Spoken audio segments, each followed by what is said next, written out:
Forget the sanitized versions of history you were taught in school.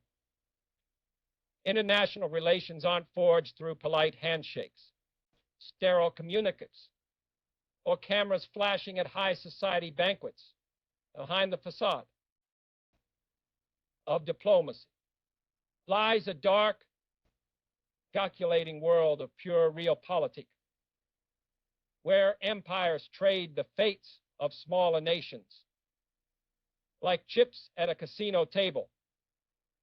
For decades, been the true story of how the United States and Communist China shook hands in 1979 was buried deep in government vaults.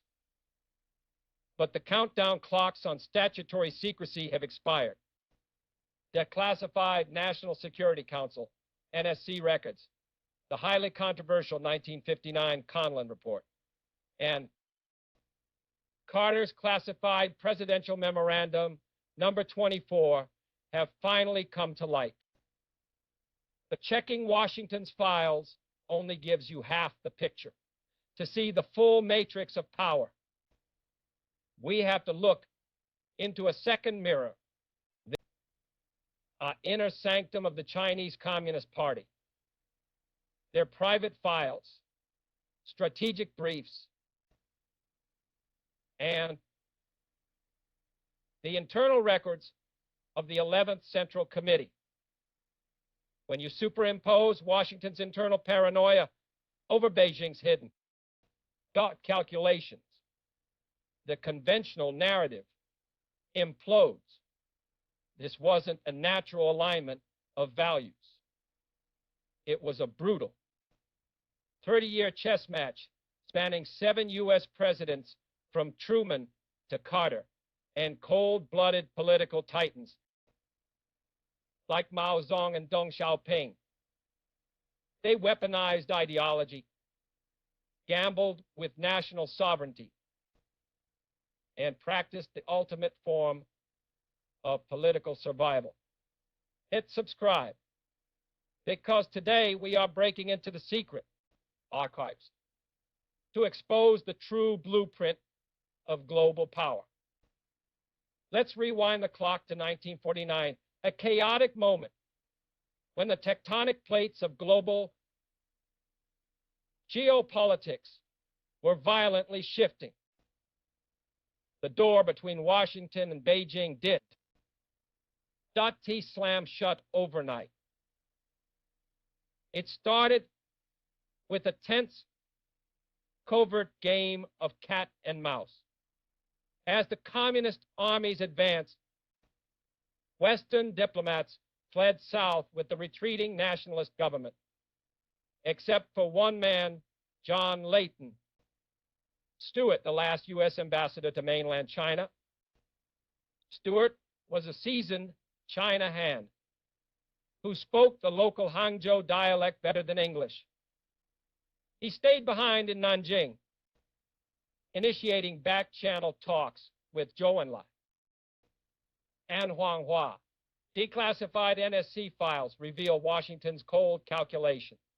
The Truman administration wasn't trying to save democracy. They wanted to execute a wedge strategy. They wanted to exploit cracks between Beijing and Moscow, preventing China from falling entirely into the Soviet orbit, to signal flexibility. The White House issued a stunning hands-off statement in January 1950.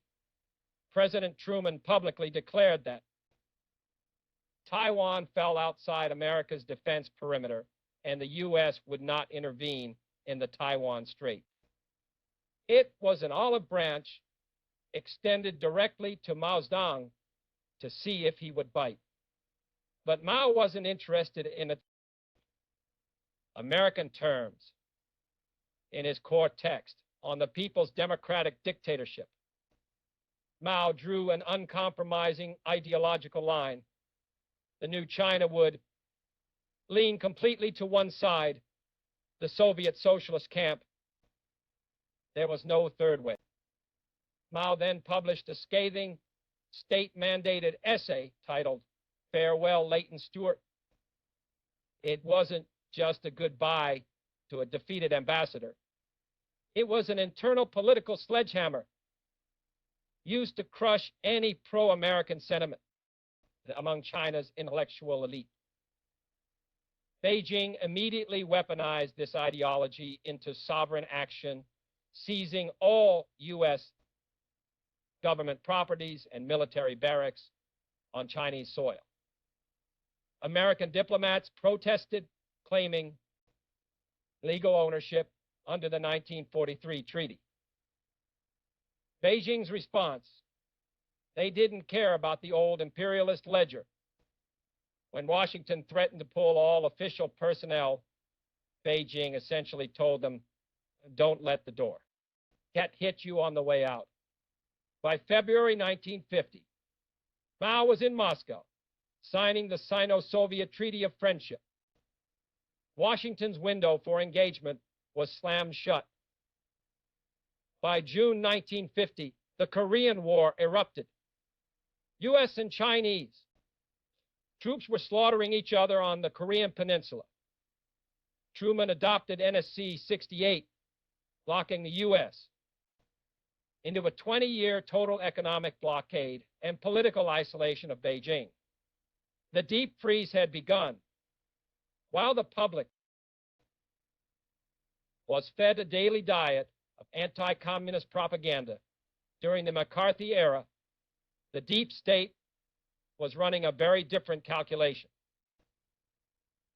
In 1959, the U.S. Senate quietly allocated $300,000, an extraordinary sum at the time, commission, a private think tank study. The result was the infamous Conlon Report.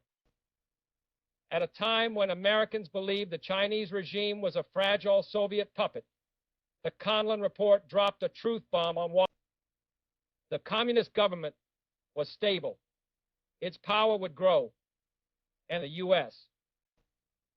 had to shift to a realist strategy of containment through engagement. It even mapped out a two-stage blueprint for normalization, starting with thoughts and cultural exchanges. But hidden inside this 300,000 report was a highly classified proposal designed to permanently sever Taiwan from mainland China.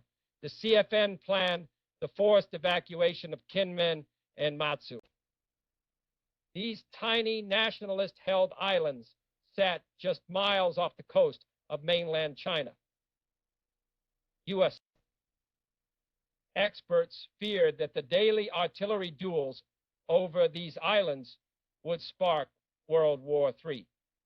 The strategic logic of the CFN plan was brilliant, but ruthless pressure. Chiang Kai-shek to withdraw his troops from Kinmen and Matsu by physically cutting the umbilical cord between the mainland and Taiwan.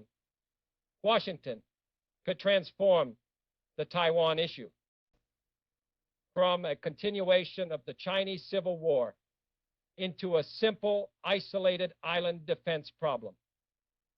They naively believed that if the U.S. promised to leave China's coastline alone, Beijing would accept a permanent, de facto, to China's reality. But when word of this plan leaked, it triggered one of the most bizarre, unholy alliances in geopolitical history. Internal Chinese documents from 1960 reveal that Mao Zedong saw right through the American trap. Mao explicitly stated, "We must leave Kinmen and Matsu in Chiang Kai-shek's hands." Mao understood that if Chiang withdrew, Taiwan would become completely isolated overseas, perfectly fulfilling America's that strategy to create one China, one Taiwan. But Mao, Kinmen, and Matsu were the anchor keeping Taiwan bound to the mainland. As long as artillery shells were flying and Chiang's troops were stationed there, the conflict remained an internal Chinese civil war. The U.S. could never fully internationalize it. On the other side of the strait, Chiang Kai-shek was equally furious. He threatened Washington, declaring that sovereign territory would never be surrendered. He made it clear, even if the U.S. tore up the Mutual Defense Treaty, he would not abandon an inch of Kinmen or Matsu Mao and Chiang wanted to destroy each other. But on the question of national unity and resisting American manipulation, they were in perfect lockstep. They preferred an active, violent artillery duel over a peaceful American threat. The 300,000 U.S. blueprint was dead on arrival by the mid-1960s. The status quo exploded. In 1964, China successfully detonated its first atomic bomb. The shock wave reverberated through Washington's halls of power. The American foreign policy establishment realized that isolation could no longer contain a nuclear-armed giant. Leaving a nuclear power with hundreds of millions of people completely outside the international system was a recipe for catastrophe. At the same time, the U.S., the such state, was sinking into the quagmire of the Vietnam War, haunted by the ghosts of the Korean War. Washington lived in constant terror that Beijing would launch a massive intervention in Vietnam. U.S. troops were forbidden crossing the 17th parallel on the ground, creating a strategic deadlock. Washington realized that to solve its Asian nightmare, it had to talk to Beijing. By 1966, Congress formally introduced a new doctrine, containment without isolation. Meanwhile, internal Chinese documents reveal an even more desperate crisis. In 1969, blood was spilled on the Sino-Soviet border during the Jianbao Island military clashes. Mao faced a million Soviet troops massing on his northern border, backed by nuclear threats. Moscow had become a far more immediate threat than Washington. Mao ordered 4 of his top military minds, marshals Chen Yi, near Rangzhen, Xu Shangqian, and Ye Jianying into a secret conclave to reassess global strategy. On July 11, 1969, the 4 marshals delivered a classified memorandum that changed world history. Their conclusion was stark. The Sino-Soviet contradiction is greater than the Sino-American contradiction. Mao decided to play the American card to checkmate the Soviet Union. Mao kept his ideological mask perfectly intact. In May 1970, he drafted for a public statement read across Tiananmen Square, declaring that U.S. imperialism is a paper tiger. This was Mao's supreme double game project, ideological defiance to the masses, while privately cutting a deal with the capitalist empire. The chess pieces moved fast. Ping-pong diplomacy broke the ice in 1971. Nixon flew to Beijing in 1972. And the historic Shanghai Communique was signed to bypass the Taiwan issue. Nixon secretly designed the Japan model, severing official ties with Taiwan while maintaining robust back channels and upgrading defensive arms sales. Taiwan was kept as an American outpost, a permanent leverage point against Beijing. But when Nixon fell due to Watergate, the momentum stalled under President Ford. Chinese files record a cynical Mao observing Ford's visit to Beijing. Mao privately remarked that Ford's administration was merely stepping on China's shoulders to get to Moscow, using China as a cheap bargaining chip to gain leverage over the Soviets. The endgame arrived in late 1978 with the Carter administration. National Security Advisor Zbigniew Brzezinski was obsessed with using China to bleed the Soviet Union dry. Normalization talks reached a fever pitch. Beijing demanded 3 non-negotiable conditions. Washington must sever ties with Taiwan, but withdraw all U.S. troops and terminate the Mutual Defense Treaty. Carter agreed, but declassified U.S. records reveal that Washington held one absolute iron line even after normalization. The United States would continue to sell defensive weapons to Taiwan. This demand infuriated Chinese negotiators, but bringing the talks to the brink of a total collapse. The fate of the global order fell squarely on the shoulders of Deng Xiaoping, who had just consolidated his return to power. Why did Deng blink look at the Chinese domestic records from that exact week? In December 1978, the historic third plenary session of the 11th Central Committee was underway in Beijing. This meeting was the birthplace of China's reform and opening up. Deng knew that to modernize a broken economy, China desperately needed a stable international environment, billions in West capital, American technology, and access to global markets. Domestic survival outweighed diplomatic pride. In a move of extraordinary strategic patience, Deng overrode his internal hardliners. He decided to shelf that dispute, accepting the bitter reality that the U.S. would continue arming Taiwan.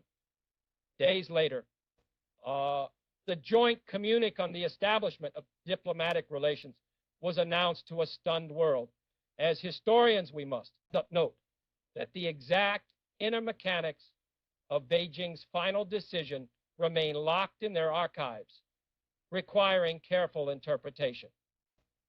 But the outcome is undeniable. Domestic economic urgency dictated the geopolitical, not endgame, and that unresolved dispute over arms sales would pave the way for the 1982 communique and form the DNA of the Taiwan Relations Act, shaping the fragile peace of the Asia-Pacific for the next half-century.